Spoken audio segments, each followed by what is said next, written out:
All right, welcome to The Explainer.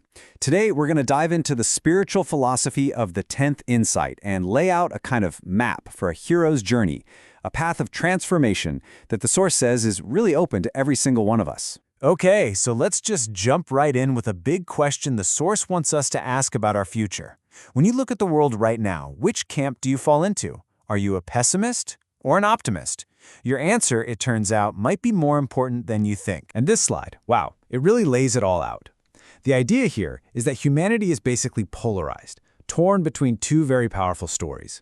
On one side, you have the view that everything is breaking down. On the other, there's this feeling that we're actually in the middle of a massive positive transition. So this crossroads, it's not just some abstract thing about the world out there. It's presented as a deeply personal choice. You know, this is the classic call to adventure you see in every great myth, and it's a call for you to start your own unique journey. And when you get right down to it, the choice is pretty simple: fear or love. The Source says fear is what paralyzes us. It's that little voice in your head whispering, "What's the point? You can't change anything." But a bigger, more loving perspective, well, that sees a purpose in all the chaos. It opens you up and empowers you to actually do something. You know, this quote from sociologist Paul H. Ray, it really hits the nail on the head. He's basically warning us not to get sucked into the story of fear and cynicism that we hear all the time. The text's argument is, look, if your thoughts help create your reality, then you've got to be intentional about focusing on the good stuff you want to create. And here's the really cool part. You are not alone on this journey, not by a long shot. The Source points to research that's identified over 44 million people just in the U.S. It calls them cultural creatives, who are already doing this. They're weaving personal growth and spiritual values right into their lives, building a whole new culture from the inside out. Okay, so you've accepted the call to adventure. Now what? What tools do you get for this quest? Well, the Source says the universe provides a couple of really important ones. And it starts with something called synchronicity. First up is synchronicity. And we're not talking about just random luck here. These are meaningful coincidences. They're like little signposts from some spiritual force, gently pushing you in the right direction and letting you know, hey, you're on the right track. Something's happening. It's kind of like the universe winking at you. And tool number 2, it's your own intuition. You know those little gut feelings, those daydreams or fleeting thoughts that pop into your head? The Source says those are glimpses of a real possibility. The trick is to actually pay attention to them, to hold on to them, and give them enough energy so they can become real. And this isn't just theory, right? The Source gives us a really practical way to work with this stuff. So when one of those coincidences happens, don't just blow it off. Lean into it.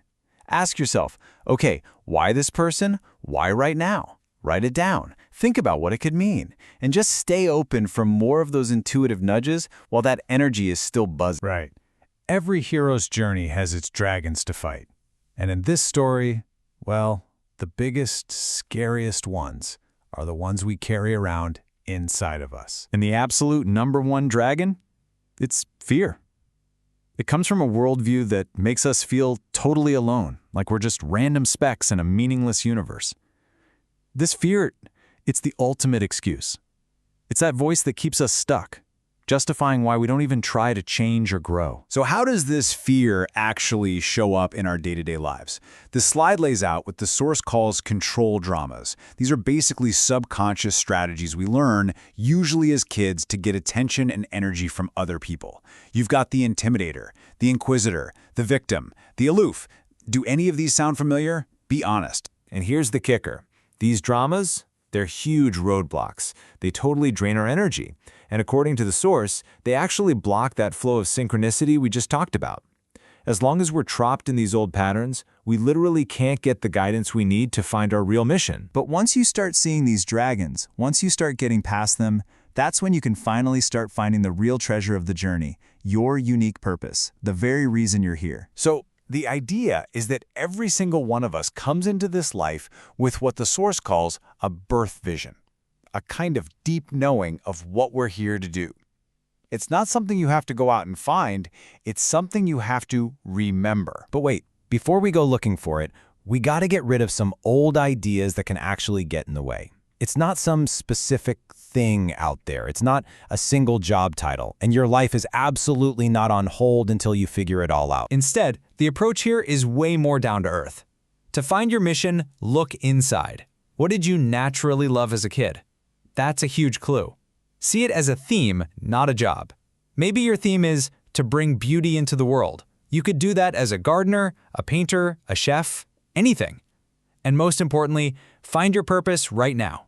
Trust that you're exactly where you need to be. Now, this whole journey of remembering, it's not just for you. This is where we get to the return, the part of the hero's journey where you bring the treasure back for everyone. And this just drives home a key point from the source.